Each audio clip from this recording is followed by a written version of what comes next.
Now, in a bid to overthrow the ANC, 6 political parties, including the DA, the IFP and ActionSA, have united under a banner of civil society coalitions.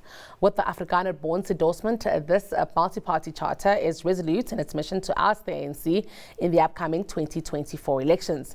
Bound by a pact that excludes collaboration with the ANC, EFF or any rival formations, the coalition signals a shift as they aim to tackle pressing issues like crime, corruption and economic growth. Joining us to unpack the potential impacts of this grouping in greater detail is journalist for Business Day, Thando Maeko. Thando, always a pleasure. Good afternoon to you. Good afternoon, Thando, and good afternoon to the viewers.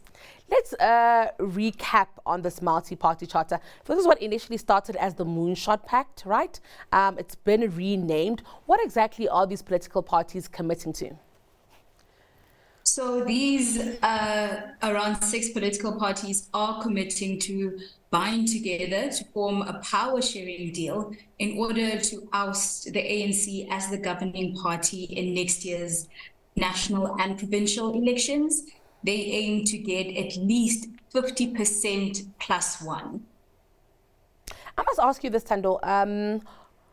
Are we at a point where we know exactly what the power sharing deal would look like from a governance perspective? And here's why I ask.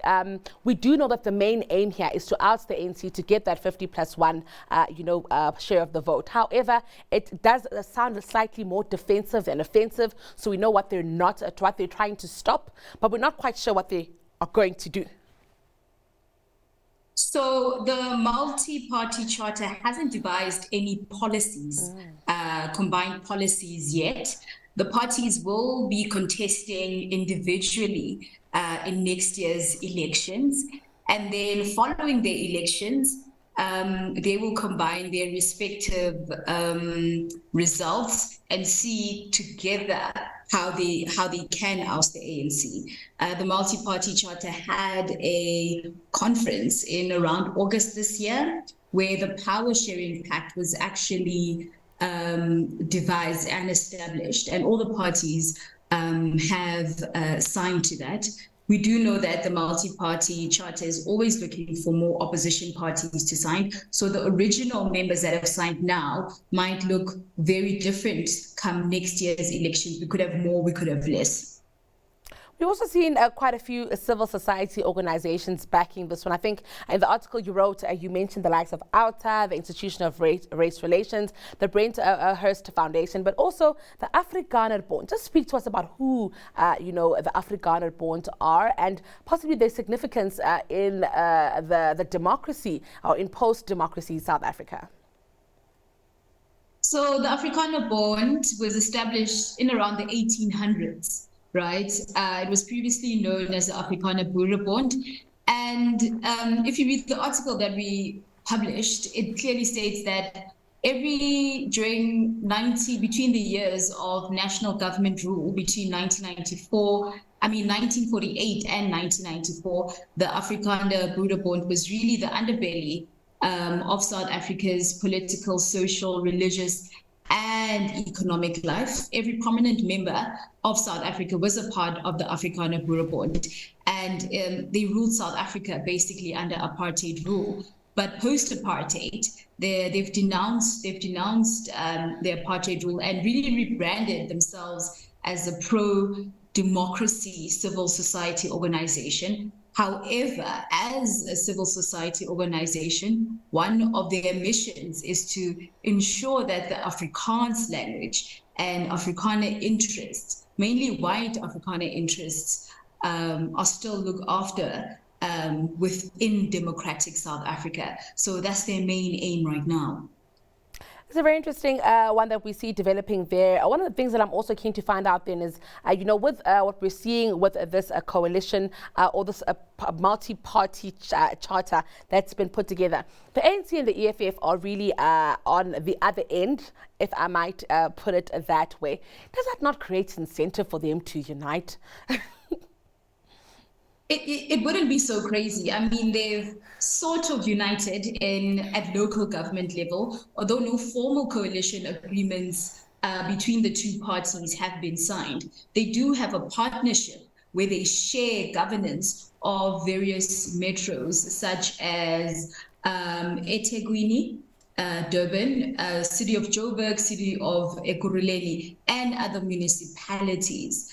Whether or not this multi-charter party formation will push them closer to each other is yet to be seen next year. But we do know that within ANC's discussions within the top brass, there have been suggestions to terminate the EFF relationship because the ANC feels that the EFF is really using the partnerships to garner more support for itself at the expense of the ANC, which is really in need of ensuring that it retains its majority status as a governing party come next year's provincial and national elections.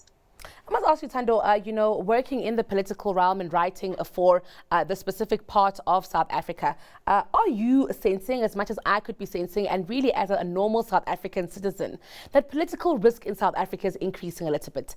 And that, next year's election really is as important as 1994 may have been, if not even more? And that the different computations that could emerge from this election are ones that also pose quite a bit of risk for the ordinary citizen. Yes, we do know there are indications that next year's election will be largely an issue-based election. Voters will be voting based on issues. I mean, issues such as service delivery, issues such as the lack of power, electricity, also just the economic downturn has really impacted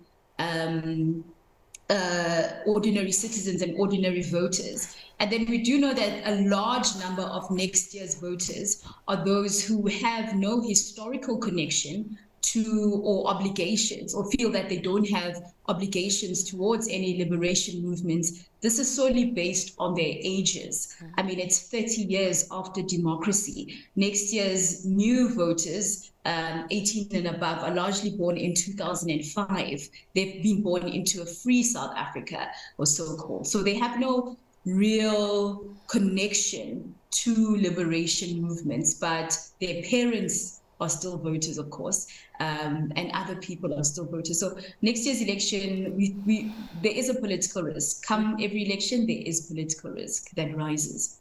Well, Thando, thank you so much for painting this picture for us. Looking forward to more conversations as we head into that election. That was political journalist for Business Day, Thando Maeko.